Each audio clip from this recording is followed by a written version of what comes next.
Hello, everyone. Welcome back to Go Broke Investing. This is episode 2 of the season, and also our second part of our NFT um, podcast. So, episode 1, we really just covered what are NFTs, why are they valuable, and where you can get them from, and the process of getting them. And in this episode, we really wanted to dive a little bit more into strategy. We got Jiz, our resident NFT guy. He owns NFTs, and so he's going to talk us through strategy. So, without further ado, Jiz. All right, thank you. Thank you, Leon. So as you said, my name is Just Clark. They call me Just for short. And this is part 2 of our NFT education.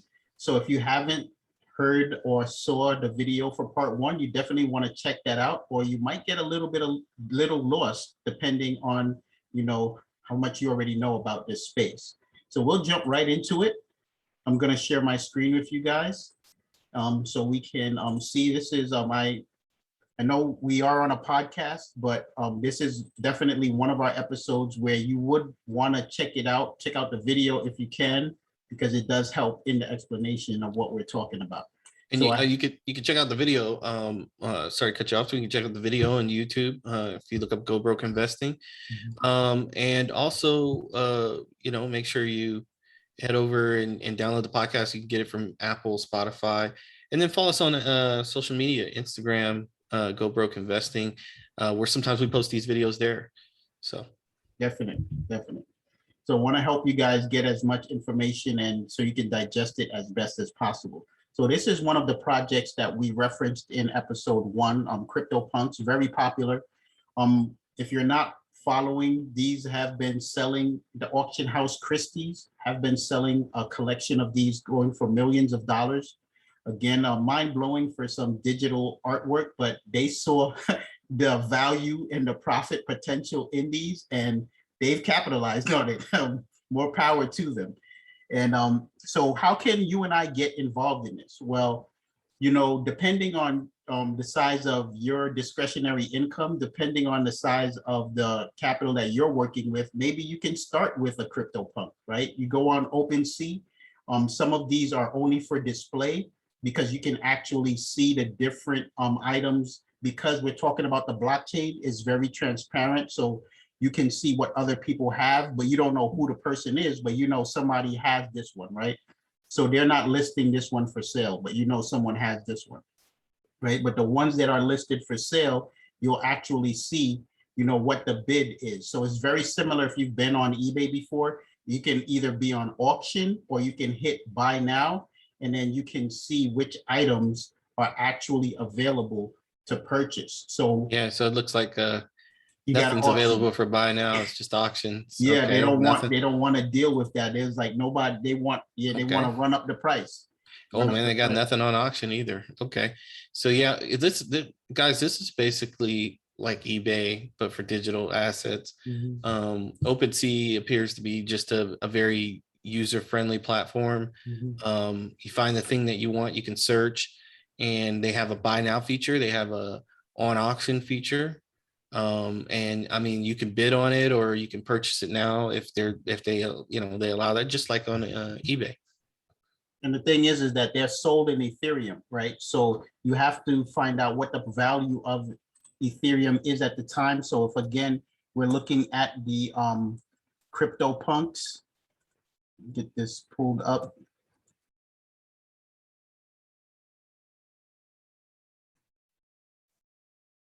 Right, so we come here. They're going for hundreds of thousands of dollars. Many of these, you see, this is 34 ETH. That's over $100,000 US, right? So as again, if you caught the first episode, CryptoPunks are all sold out. They're not making these anymore. They're not minting them, right? So we're talking about, can you get in on the ground floor on a project? That's the thing that you want to do. It's very good that we talked about before. If you're investing in crypto, if you find out about a project that is relatively new, that's not on a lot of different exchanges, which is just coming out with their utility, and they're starting to get partnerships, right? It's very similar to an NFT project. So the team that released CryptoPunks, if you find out that that same team is coming out with a new project, right, you know you can trust them. It's as opposed to some random person creating another NFT, right? We talked about in the previous episode about NBA Top Shot. So NBA Top Shot, they were selling NBA NFTs, and they just released WNBA NFTs. So again, they're just launching, that's a new project, right? So with perspective, like, you know, when we talk about strategy, I think it's important for I guess for people listening, you know, CryptoPunks doesn't make a whole lot of sense to me. I'm looking at it, looks like some grainy artwork, has no value to me. However, I'm an avid NBA fan, right? So maybe from a strategy perspective, you know, go with what you know. Yeah, yeah. You know, and that's the beautiful thing about the NFT space, is that has become so diverse. We're not just talking about digital artwork, right?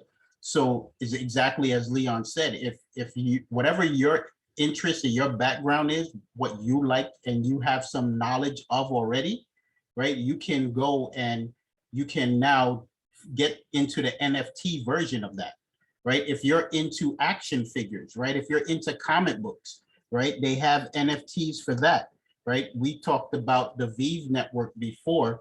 This is a platform that sells digital action figures, right? They just released Star Trek action figures, the Star Trek Enterprise, and it's a digital app. So this website is just telling you some of the things that they have, right? So they just released, this one is just a play off of the cereals, the different cereals they have, the tiger on there, they have Count Chocula, stuff like that. But they have DC action figures, they have Batman, they have Captain America, Falcon, you know, they have a ton of different things. You can see the different brands here, and people have been hinting about them releasing, they have Back to the Future, so have been talking about them releasing, getting with Pokemon, and they're like, when Pokemon drops on this platform, it's going to be a done deal, right? So this again is another project that's beta. Go ahead. So I guess for me, you know, if I was looking at this from an investor's perspective, at least from my perspective, if I'm sitting down and one night I'm watching an NBA game, and maybe I'm watching you know, the Lakers versus somebody, and LeBron just posterizes, let's just say Kawhi Leonard, because I don't like the Clippers. He just posterizes him, and you know that is something that probably won't happen again in that way. I could head over to Top Shots, and if it's in there in Top Shots, I could buy it quickly, you know. So it maybe it happened on Tuesday, by Friday they have it in there, and probably within months it would be worth way more. So that's why I say go with what you know, right? Like I know, hey, they only play the Clippers so many times a year. There's only, and then if Kawhi, or like let's say LeBron retires, or Kawhi moves on to another team, well, that little slice of footage that is now my NFT has just gone up in value, because you know it's never going to happen again. And that's the thing is, there's a lot of things you just said right there. Is one, specific athletes, right? Their items are worth more than other people. So you're talking about LeBron, his highlights, any of his moments, they call them moments on NBA Top Shot, is going to be worth more than most other superstars. So who are the superstars in that particular platform, right? So you can go to Golden State Warriors, right? Steph Curry, any of his moments are worth more than anybody else in that team. So you can, what they try to do, this platform tries to, just like playing cards, you want to pick your team. I'm a Knicks fan, so they want me to get as many Knicks moments as I can. They have challenges, how many different packs and how many different moments can you get for your team, and you get rewarded, and you actually get access to other releases by winning certain challenges, right? So they'll say this release is only available for people who have 5 or more purchases, right? So you have to earn your way to certain releases. But exactly what you were saying is that you have, okay, what's the rookie? Who are the rookies on the Knicks? The Knicks have a bunch of new players, right? Right. So if you get somebody's rookie, you see this right here, I highlight over it, play qualifies for 3 rookie badges, right? So Okay. if you buy these, right, this is this guy's rookie year, right? It's a rare. It says it right there, rare number 299. So it's Okay. already selling for $2,000, right? So Yeah, it how looks much like is it. this going to be? So he's looking at right now, he's looking at a moment of RJ Barrett in 2019. And it's just a moment that NBA Top Shots felt that they wanted to put out there. And it's $2,400. And how many does it, how many? Oh, I'm sorry. 28. Oh, 28 collectors. And the top sells for 8,500. So there you go. Yeah. I mean, you could buy this thing for 2,400, and let's say RJ Barrett gets traded somewhere else. Well, if he's not wearing a Knick uniform anymore, this thing's just gone up in value Yep. because it's just more rare. So, and then maybe this was his rookie year, which I think it was.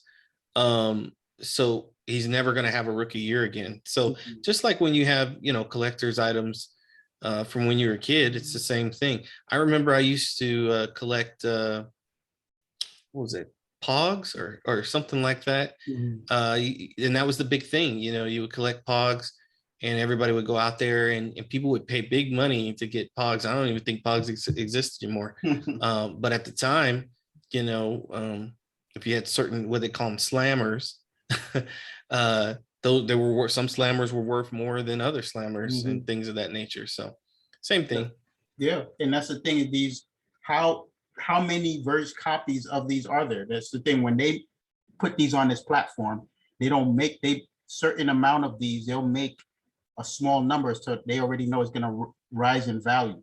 So when you first come on NBA Top Shot, they sell these as packs, just like when you used to buy packs of cards. You didn't know what you were getting. So they'll release certain cards and they'll have themes based on them. So like, let's say when it was the NBA, when it was the All-Star game, they released the All-Star pack. So Oh, you okay. knew that whatever you got was related to the All-Star season, related to the All-Star game. And so right? let's take Kobe Bryant, rest in peace. Say you bought his last All-Star pack, or you bought an All-Star pack and he was in there. Yep. In that last All-Star pack. Yep. He retires and then tragically, he passed away. That pack is, just that card, just that thing is now worth, now me, I would never, ever, ever, ever, ever, ever, ever get rid of anything Kobe. I have a lot of Kobe merch, never getting rid of it. Can't pay me enough. So speaking of which, I just found out about this platform a few days ago. It's actually his wife and I guess his trust. Oh wow, okay. They transformed his website. So this is his original website, kb24.com, to an NFT platform now. So what they're doing is a special launch. So you'd have to sign up for it. And once you sign up for it, you get on a list to purchase the NFT. And then from that point on, what they're going to do with this platform is allow his fans to create artwork that they're going to post on this to kind of make it like a memorial board for him. It's going to be a living NFT. Okay. So this is interesting, and I'm glad you brought this up because now, we just went from podcast to just my personal, I'm a huge Kobe Bryant fan, so I'm seeing this and I'm like, well, I'm gonna go sign up after we finish with this. So talk me through. So they converted his website, and so basically, so you sign up, and then when you get access, you can upload artwork, and I saw down at the bottom, it looks like, as you upload, are you donating the artwork or? Yeah, you're donating the artwork. So what they're doing is first is they're releasing NFTs to those first people who made the list, who signed up for it. After that point, you can After that point, you can hold on to it, you can resell it, whatever you want, but then this is going to be available to the public so that they can post and build on this. They want this to be Yeah.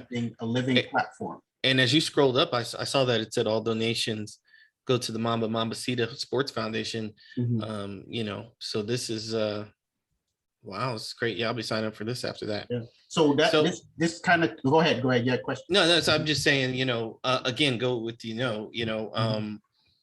I'm a big Kobe fan, and so I'm gonna be on here looking at this stuff. Maybe you're a soccer fan, maybe you're a Leo Messi fan, maybe you're a tennis. Naomi Osaka. In our last episode, we talked about Tom Brady creating his thing. If you want to head over to that website, and so it's autograph.io, and he's already partnered with several athletes in different sports. So if you're in the sports, it's that. And I don't think it stops here. I mean, when you talk about even with artists within the music industry, they're talking about maybe just releasing certain albums, certain pictures, certain things.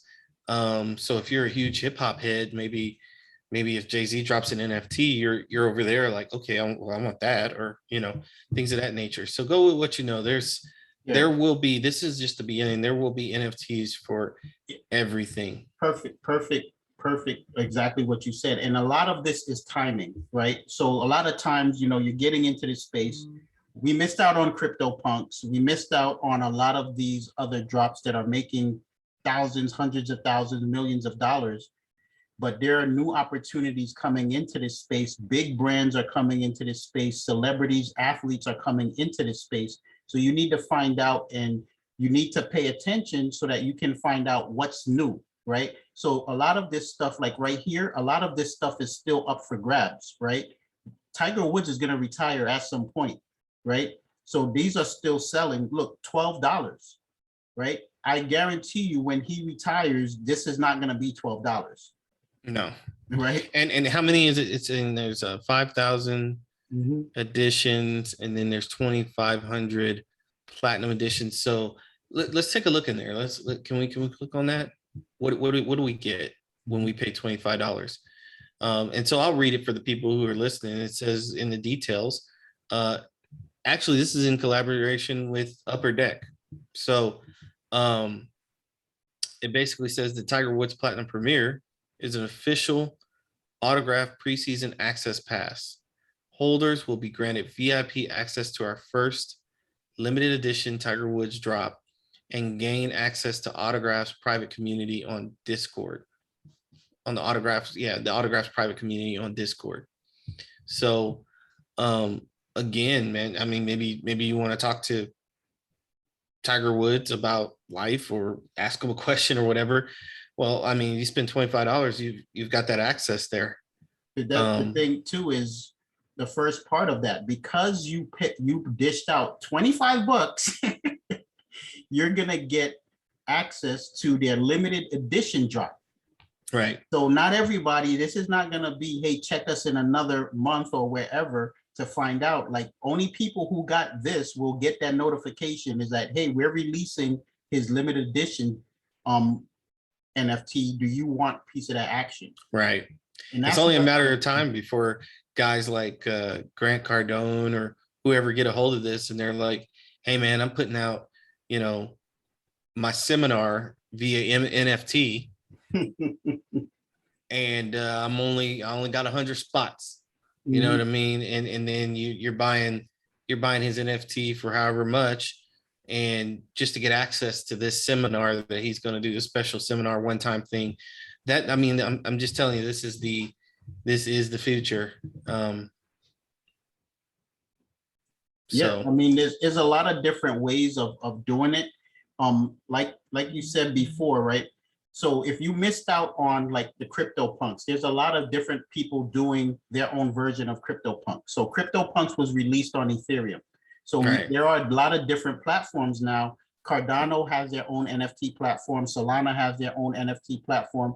Binance has their own NFT platform. So there are some people who are very touchy about which crypto platform they deal with, right? Right. So you could think Binance is the largest platform right now. I believe if they're not the largest, they're the second largest after Ethereum.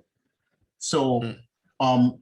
now that they have their own NFT platform, there's people who are like, finally, right? I don't have to deal with Ethereum, right? So this is Binance punks, right? Taking inspiration from CryptoPunks. They're Right. still minting Binance punks. They're not done, right? 1,372 out of 10,000, Right. right? So they're not done. How long will it take before these are done? They're selling these for half of Binance. I And think Binance right now, that's the minting cost. yeah, right now Binance is, I forget, I think it's like around $300 or something like that. It 350. was like it was like in the forest today. Okay. So yeah, so that's the thing, is that's the cost to mint it. And then once these finish minting, you could sell these right now if you wanted to, but it wouldn't make any sense because there's still demand, there's still supply available, right? So you could come in here, and the best thing you can do, the problem is when you buy these, you don't know what you're getting. Again, these the thing about these punks is that there's different traits and attributes with these punks. How many Okay. of these 10,000 are female? How many of them have hair? How many of them have black hair? How many of them have brown hair? How many of them have jewelry? How many of them have a beard, have a mustache, have blonde Hmm. hair, right? Are Okay. black. So the rarer the trait, the more valuable the NFT is going to be. So you kind of luck out in that you don't know which one is rare, but when they're done with the 10,000, you're going to make a profit if you're holding on to it because there's a community of people who want it, right? Right. So we're finding out about these NFTs right now. So it's just like holding on to artwork, Yeah. maybe you bought artwork back, 15, 20 years ago, and now it's worth something. So So that's the thing, is again, knowing which ones you should get into, is you can get a crypto punk, you could get a Binance punk, but is it worth getting? If you find out that right. somebody else is making one, how do you vet the project, right? So one of the first things that you want to do is you want to check um on the various marketplaces, you want to check to see certain things, right? How many of the items are listed on the marketplace? What trading volume do they have? This one already has 500,000. This is millions of dollars, 500,000 Ethereum traded on this platform, right? So if the trading volume is low, you kind of got to be a little suspicious about it. There's no demand for the project, right? So then you want to go on social media. Do they have a social media for the developers of this platform or of the community of the project, right? So you can go on Twitter and you can check on Twitter and you can check CryptoPunks.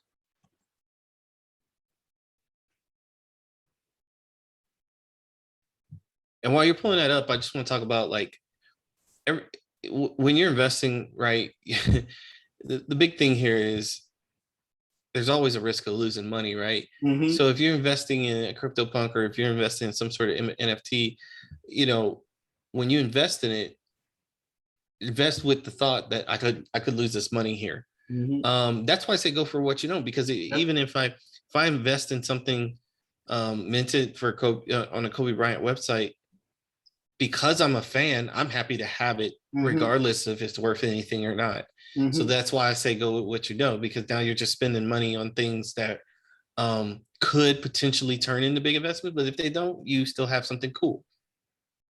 Yeah, exactly. And that's the thing, is it's very similar to regular stock investing and crypto investing. Don't invest what you can't do without, right? You don't want to go mortgage your house to buy an NFT thinking that you're going to flip it and 10x it in a week.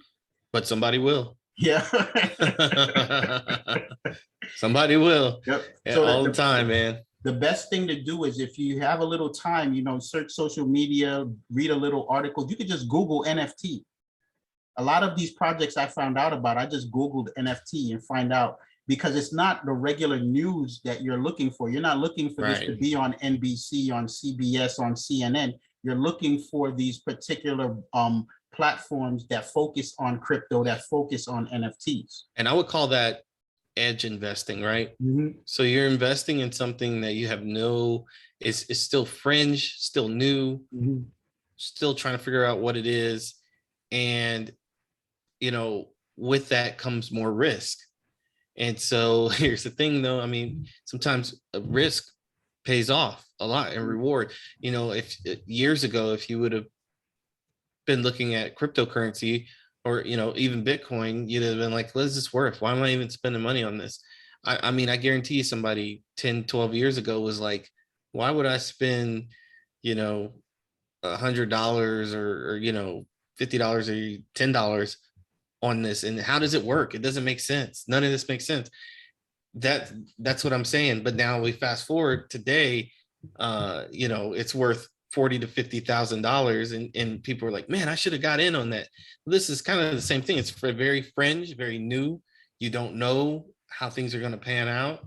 So this is one because I knew that they had Panda NFTs. So I just did a search on Twitter for Panda Punks.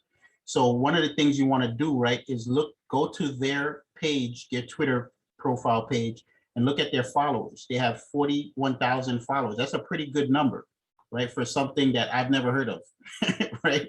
So then you look and you see many of them have a Discord page. So they're not on Instagram, they're not on Facebook. A lot of them use Discord because it's a better way for them to moderate and disseminate information, right? So you can come on here, copy, and then I'm gonna go to a different browser because I don't have Discord on the current browser, and I'll just let you know. I'm just trying to find out what the number of users is for this particular group, right? So they have 941 members on Discord. So that's not too many. That's not too many. So when you go in there, you can see what is the information that's being relayed. You can see what feedback those members are using. If members have bought NFTs, did they have a good experience? What platform are they using? Is, people will voice their complaints, right? So if this platform had certain releases and certain exclusive access and they didn't deliver, people will be complaining. Hey, this is just a pump scheme and this and that. So you want to get that inside information, and they can't filter that stuff. Yeah. So what it comes down to is just a lot of research. Yep. Through multiple platforms. We talked about this last episode, the importance of social media and how social media can be leveraged to get ahead in these investments. And so he's on Twitter right now. He's found him on Twitter, 41,000 followers.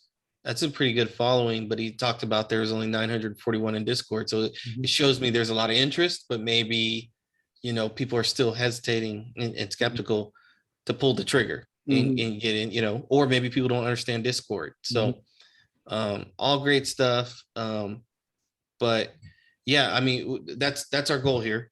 We want you to know, different strategies and different websites and what we should be looking at.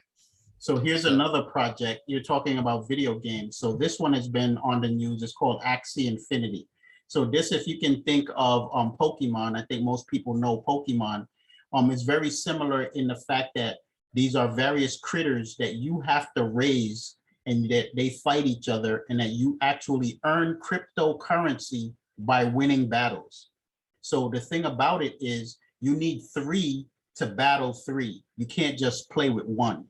So to start the game, when you hit play now, you have to go in and you have to, connect with what you're doing, and you download the game, and then you have to buy 3 critters.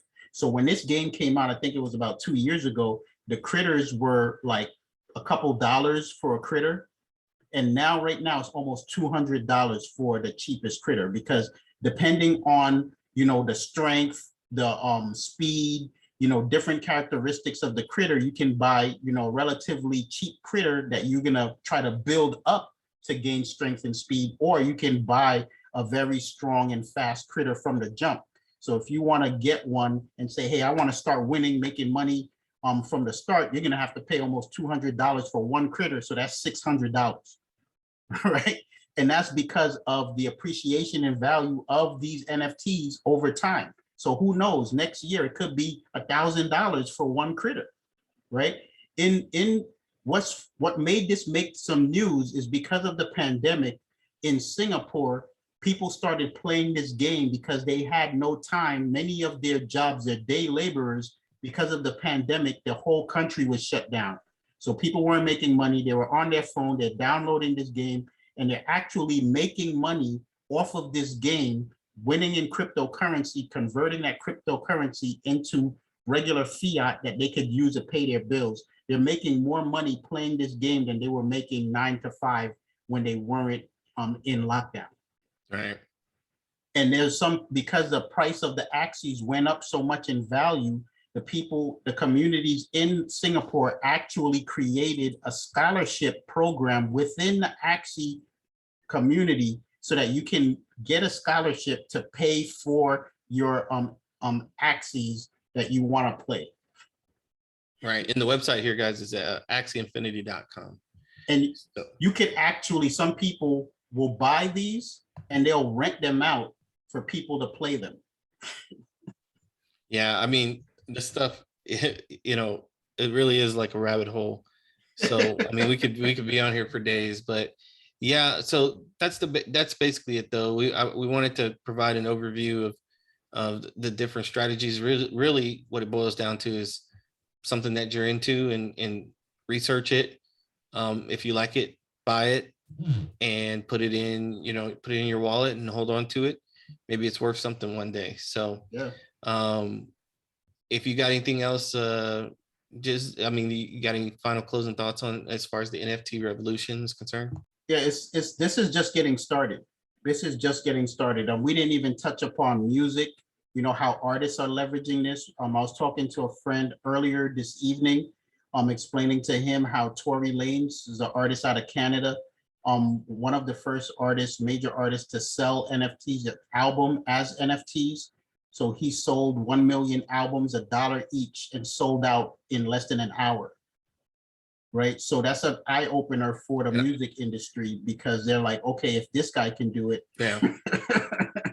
and I think it's, you know, I think that I really believe that's the future. I think you're going to see artists come out and say, I'm only releasing 1,000 of this album. Mm-hmm. Special collector's edition album. You can only get the music on here.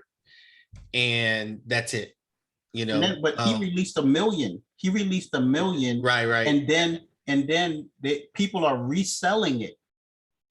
Right. And they're making $1. money. $1, bought it for $1. There are people who've made thousands of dollars reselling his album as an NFT. So there's more people getting into this space, and there's actually companies that specialize in that are helping these artists out here move into this space. I would say within the next 5 to 7 years, you're going to see. I mean, NASA has a rover right now on Mars. It wouldn't surprise me if NASA started minting NFTs of pictures from Mars and people buy them. You know why? Because people like space. People like Mars, and they love that stuff. You could literally make an NFT. I know Jiz and I have talked about this before, but I know this has to exist. WWE. There are some ecstatic fans out there. I'm sure there's a John Cena NFT rolling around somewhere. Yeah, I know they have the UFC, so I'm sure WWE, if they're not doing it yet, they're pretty much working on the platform. Yeah, because people are like, well, I don't want to buy that, you know, that cartoon, or that maybe I don't want to buy Tom Brady or whatever. And then you slide WWE in front of them, and they're like, I'll buy that. You know, I buy you buy a $20 shirt, you buy.